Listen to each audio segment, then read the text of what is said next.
Welcome back to the Lyle Man Show, guys. I know it's been a while. Me and Michelle have been in the labs, recording, reading, researching, listening to podcasts, doing everything we can to make sure that we bring you great facts and great debates and great conversation around wellness. So we apologize for the delay, but we're here now and we're here to stay.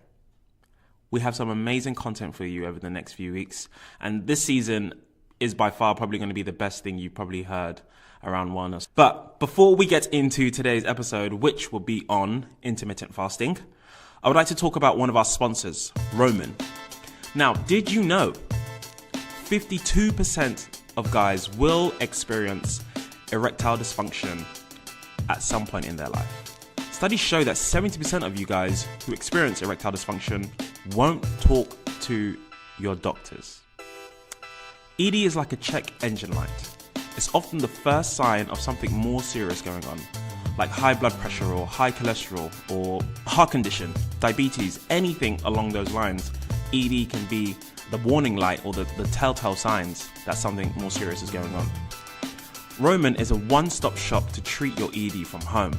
From online diagnosis by a licensed physician to fast and convenient home deliveries of FDA-approved medication, making the whole process as quick and painless as possible. To get started, all you have to do is visit getroman.com/Lyle and complete a brief online visit. A licensed physician will review your application and get back to you within 24 hours. Guys, go and talk to the doctor. Erectile dysfunction can be tough to tackle, but it's really important to get it checked out sooner rather than later. And with Roman, it's easy to take care of it. Okay guys, let's get into the action.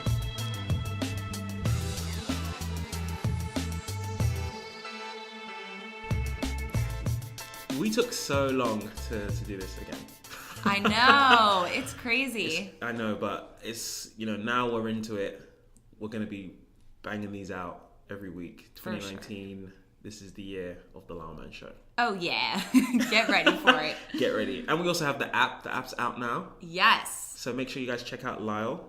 We're available on the App Store for guys who want to, manage their weight. Especially coming into the new year, Especially new you. Coming into you, yeah. Okay, so today we are going to be talking about intermittent fasting. Intermittent fasting. Also known as time-restricted feeding or IF or TRF. There's a lot of different names for it, but intermittent fasting is easy enough. Easier, everyone knows what that is. Cool. I mean, this is such an interesting topic because so many people are doing it now. It's like re-emerged over the last few years. Yes. It's insane. I know some guys who do this, I don't know, like 5, 6, 7 times a week, which is insane. Yeah, I mean, and we'll get into it a little bit later, but there's so many different ways to actually practice intermittent fasting. So depending on who you are, your schedule, what you're into, there's so many different ways you can do it. Yeah, so hopefully you leave this episode more informed. How to do it safely. Yes. Some people do not do this safely. Mm-hmm. We actually spoke to the inventor of intermittent fasting, Yuri Hoffman, which is a great conversation which we'll play later on in the episode. And we basically hear from the creator's mouth, if you will, about how to do intermittent fasting more effectively. So let's start off by defining what intermittent fasting is. So Michelle, what's intermittent fasting? All right. So simply put, it is just a method of eating within a specific time frame. There's no rules about what you can eat in that time frame or how much you can eat. It's just saying, okay, between these hours I will eat and all other hours I will not be eating. Okay. So, like we were saying, there's there's different ways to do it, but some of the most common ways are just saying, okay, I'll eat 8 hours of my day, and then those other 16 hours, I'm technically fasting, so I'll only be drinking water or coffee or tea that don't have any kind of calories added to them, like sugar or milk or things like that. And some people do this to lose weight. Yeah, so there's so many different reasons why some people do it. To lose weight is definitely one of them, for a few different reasons. Sorry. One is that, basically if you're just like, okay, I'm not going to eat after 6 o'clock at night, that takes out all of your nighttime snacking. Yeah. And I know a lot of my patients are consuming hundreds of calories between the time they finish dinner and between the time they go to bed. Yeah. So that right there, it's just kind of like, all right, I'm not eating these next few hours, so that cuts out a lot of time. And this can be just as much as a psychological battle as well as the physical side of things, right? It's like that will to not eat for like 12 hours. That's insane. Like to say you're not going to eat till tomorrow. Well, it definitely sounds insane, and it can be insane. But the theory is that if we're sleeping 8 hours per night, you're really then just kind of not eating 4 hours while you're awake. So that could be not eating 2 hours before you go to bed and then not eating 2 hours after you wake up, which it might be hard for some people, but it definitely is manageable for you to wrap your head around. Yeah, for sure. And then let's dig into a bit of the science behind intermittent fasting. So when you are starving yourself, ultimately, it forces your body to tap into fat as an energy source, right? Because it's not living off the carbohydrates that you put in when you're snacking on like bread or whatever it may be. Right. The instant sugars. Your body's now going into like ketosis ultimately. Kind of, yeah. So your body it might not go into ketosis per se, but it definitely is using other metabolic pathways rather than just the easy glucose that we get from sugar that's like, oh, let me just use this, and everything else is still just stored in your body as unused energy. So it can be a way to enhance your fat burning if weight loss is your goal. It can also reduce how hungry we feel. So when you first start off, you probably have to get over that hump of, oh my God, I'm hungry. I've been awake for a few hours and I'm not eating yet. But after a period of time, your bloodstream grows rich with fatty acids from the body fat that we're burning. So kind of like those ketones. And that body fat that you're using as energy actually helps to fade away hunger. Now, this can take a little bit while for your body to adjust and for you to start feeling that way, but it can help. And so would you putting your professional dietitian hat on now, would you recommend, have you ever recommended to a client that, hey, maybe you should try IF? Yeah, so it definitely depends on the client and their goals. For men, I do suggest it sometimes because so often a lot of men skip breakfast anyway. I find that so many men are just like, I don't have time, or I pick up a bagel at 11 a.m. and it's like, well, you've already been awake for a few hours. So sometimes it's really easy to just implement. And then, like I said, you cut out that nighttime snacking. Yeah. And it's easy. So I do find that a lot of busy men find it pretty easy to implement. Yeah, and I found out that a lot of guys, it's really competitive as well. It's like, how long can I go without eating? Like, it becomes more of a challenge, and it's like gamifying dieting, right? Which is obviously what us guys like, because we're very simple creatures.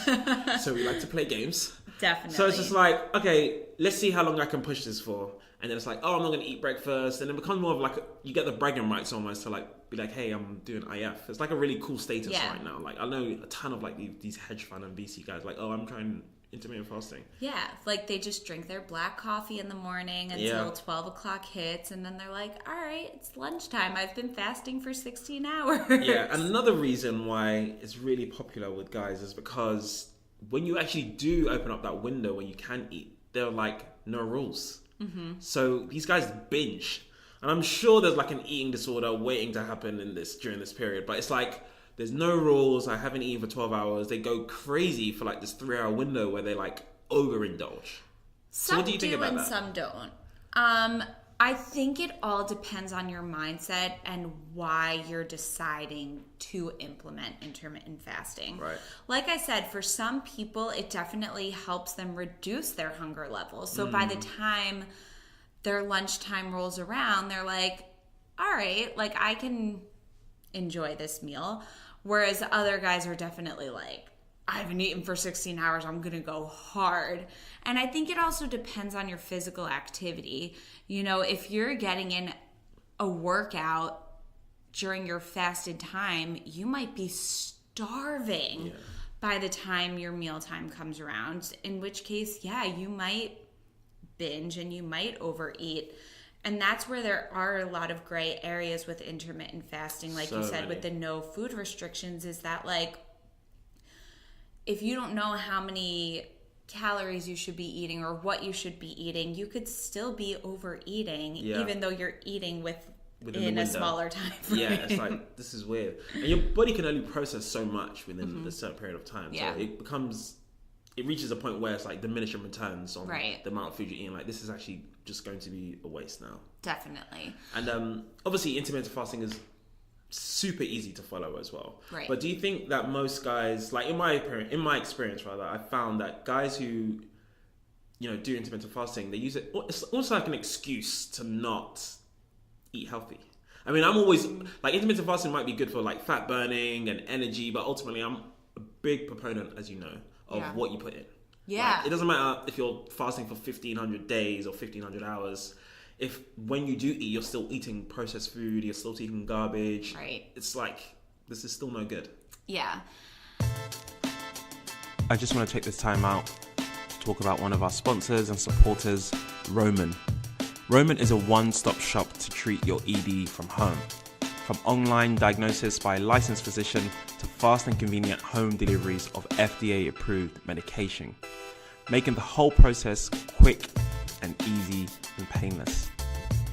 To get started, all you have to do is visit getroman.com/Lyle. That's getroman.com/Lyle and complete a brief online visit. A licensed physician will review your application and get it back to you within 24 hours. Guys, go and talk to the doctor.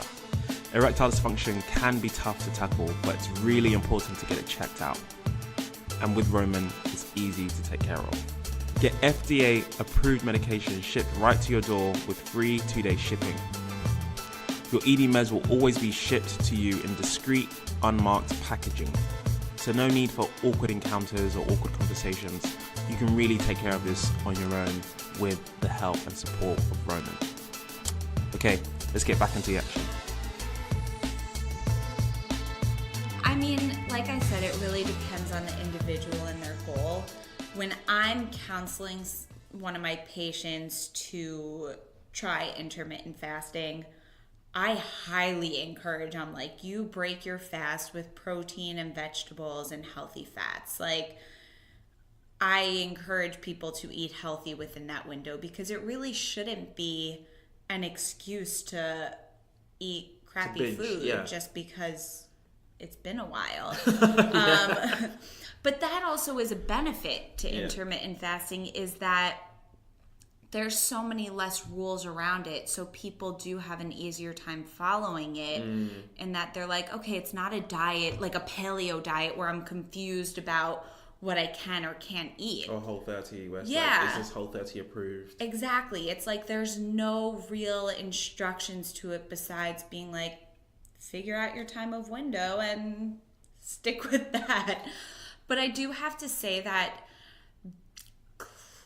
I guess clinically, there's also a lot of benefits that can come from intermittent fasting. Yeah, 100%.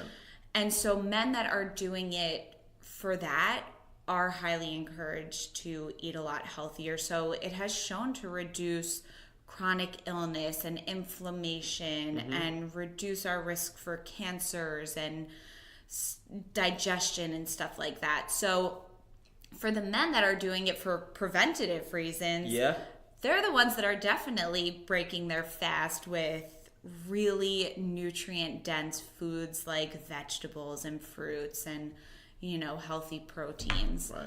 And it affects men and women differently, right? Yes.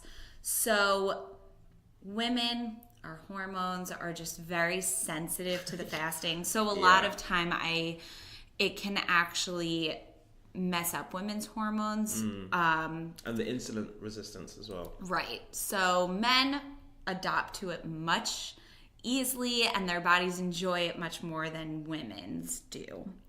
And going back to your point, I mean, you'll hear when we play the interview with Yuri, but he actually spoke about intermittent fasting as a way to replenish your cells. Right. So you're actually reducing the inflammation by replenishing cells so they can rejuvenate. Mm-hmm. So you actually do have like fuller skin, more energy, because you're getting rid of all these toxins that were in your body. But when you're continuously eating, your body doesn't have time to do that. And I thought that was really interesting because I didn't think about it in that way. It was really cool. And there's like so many different ways to do intermittent fasting. You've got like the 16 to 8 protocol. Yes. So where you eat in 8-hour windows. Right. And then you've got the 1 meal per day. Mm-hmm. I think that's bizarre. Yeah, I think that's like a little too much. That's like crazy. Then you got like the 12 hours straight fast. You got the, what's this one? The 13-hour? So, yeah, there's a 12-hour fast, which that's the one I kind of tell all my clients to go with, regardless of whether they're a man or a woman. Because really, if you're eating dinner at 8, just don't eat after that. You have breakfast at 8 a.m. And, that just makes sense to me. Yeah, that's actually good. The 13-hour circadian rhythm fast goes more with kind of like the sun and moon and when we're sleeping. Yeah. But that additional hour to the 12-hour fast has shown to just provide a few additional benefits. That's what a lot of people go with if they're trying to prevent cancer and beat inflammation, is that 13-hour circadian rhythm fast. But basically the minimum effective time is anywhere from 12 to 10 hours of eating per day. Yeah. So that time window. But I do have to say there are people that will fast for 3 to 5 days. Yeah, it's crazy. And some of them, come out feeling euphoric and amazing, but I still think that's probably not for most of us. Yeah, I think, I don't want to give away too much before we play Yuri's episode, but he does say intermittent fasting should be done maybe once or twice a week. Mm-hmm. It's not, some people abuse it and then it has kind of diminishing returns. It's actually having a negative effect. But I don't think it's useful doing it 5-6 days a week, which is what most guys do, especially the people I've seen. I met a guy the other day. He was on so many things. He was doing tests, injections. There was so many things, but he was doing intermittent fasting in conjunction with all these other things. I was like, dude, how are you standing up right now? Yeah. It was crazy. And I personally, so I used to work out quite a bit. You don't look like it. Yeah, I don't know. I go to the gym sometimes. It's more of a health and wellness thing now. Mm-hmm. I just do it to feel good. But when I was really going for it, I never used to eat before my workouts. So I would go into the gym in the morning 6 a.m., 7 a.m. and I won't eat anything. And then sometimes I wouldn't even eat until maybe 4 or 5 hours after my workout. Oh my goodness. And I still felt great.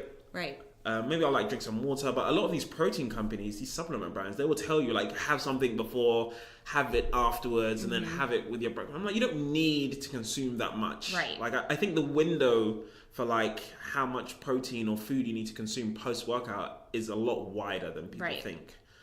I know a lot of people believe it's that 1 hour window or the first 15 minutes you need to get some glucose. I remember back in the day, me and my friends, when we used to finish working out, we'd drink a bowl of Coke. Oh yeah, that's where you see the people reaching for Gatorade after a workout. And I'm you were on the treadmill for 20 minutes.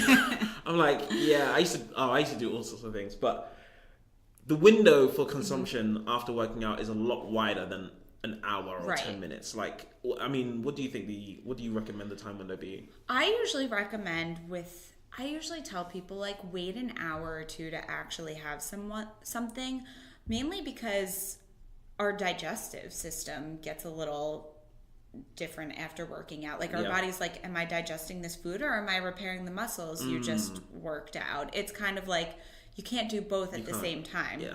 So I think waiting for a period of time is usually the smart way to go. Yeah, for sure. So let's go into before we get into the interview with Yuri, pros and cons. Okay. So I think pros, mainly for men, are just that it's a less restrictive diet that you can literally do anywhere. Yeah. You're on vacation, you can do it. You're out with your family, you can do it. It's just so easy. And even if you have a late night dinner with friends and you eat at 10 p.m. instead of your normal 8 p.m., you just push back your window 2 hours the next day. Yeah. It's so flexible for everyone and can be done in a different way. Obviously, it's super easy, less restrictive. It's one of the least restrictive diets. Right. I mean, don't eat for 12 hours and then go and have a burger afterwards. Exactly. Which is what most guys do. I don't recommend that. But, for most guys, this is an easy thing to adhere to. It's super I can switch this on. It's I don't need to stop drinking beer, or I don't need to stop doing this, I don't need to stop doing that. Right. So that's why for most guys, it's a really easy, less restrictive diet to adhere to. Yeah, for sure. And then, other pros are what we talked about. It can help, with your fat burning. It can help reduce your hunger. It can help you just skip past that mindless snacking that you might be doing in the evening or in the morning. Yeah, so and there are a ton of apps. I mean, there's an app out recently called Zero. Yeah, there's a few apps now where you just... I think Zero is the biggest one. They've got 1 million users right now. Yeah. It's crazy. But, I mean, ultimately, they just help you track your intermittent fasting, the window. And then they've got some cool articles on there as well that you can read around, pro tips and the science behind it. I mean, it's so new. Mm-hmm. There still needs to be a lot more research done on this for me to, have a conclusive, definitive answer on whether it's good or bad. Right. But, yeah. Zero is a cool app if you want to use, if you're really into intermittent fasting. And then the cons. The cons are just that it can be hard to ignore our hunger signals. And to me, I never want anyone to feel hungry. Yeah. So to me, I'm just if you said you would stop eating at 6 p.m. and it's 8 p.m. and you're shaking. Crap, I'm starving. Eat something. Yeah. So that's... to me, the biggest con. And then, like I said, if you over abuse it or take it too far, or if you binge and end up eating way more within that smaller window frame, it's kind of counteractive. Yeah, that's the biggest con for me, just the fact that it kind of unleashes this lawlessness with food in the name of, I fasted for 12 hours so I can do what I want. I'm no, this is not how you live your life. Right. I think that's the biggest con for me. It's still, there's some structure, but there's still a lack of structure and a lack of understanding nutrients and food in the body, which always gets overseen or oversighted, I guess, rather, by people who do intermittent fasting. Yeah. Cool. So listen, let's jump into the conversation with Yuri. So Yuri Hoffman is the godfather of intermittent fasting. He brought it to the masses in the early 90s, I believe, with his book, The Warrior Diet. It was a New York Times bestseller. He's been really pioneering intermittent fasting for decades. He's 50 years old and he looks 20. He actually looks great, to be honest. Yes. And we just had a conversation about what intermittent fasting is, how it should be done, and what the real benefits of intermittent fasting is. So we're going to switch over to that now. Have a listen. Guys, I hope you found that useful. Michelle and I dissecting intermittent fasting for you. On episode 2, make sure you listen to that. That's our interview with Yuri Hoffman. Like I said, he's the godfather of intermittent fasting, and we really get deep into his findings, his research, and what he thinks about intermittent fasting and why he thinks everyone's doing it wrong, actually. So yeah, hope you found this useful. Check it out. Try it. It's not part of our app at the moment. We don't talk about intermittent fasting on the app. We definitely recommend meals throughout the day and how to eat healthy. But by all means, try it out. We're all about helping guys feel good, explore different things, and just become the healthiest versions of themselves. So be sure to check it out. If you need an app to try out intermittent fasting, check out Zero. I definitely recommend Zero. I've tried it myself. It's a really cool tracking app. They've got loads of cool articles on there as well. If you try it out, tweet us. Let us know what you think. I'm at Philip Kasumu on Twitter or at Lyle App on Twitter. Bye.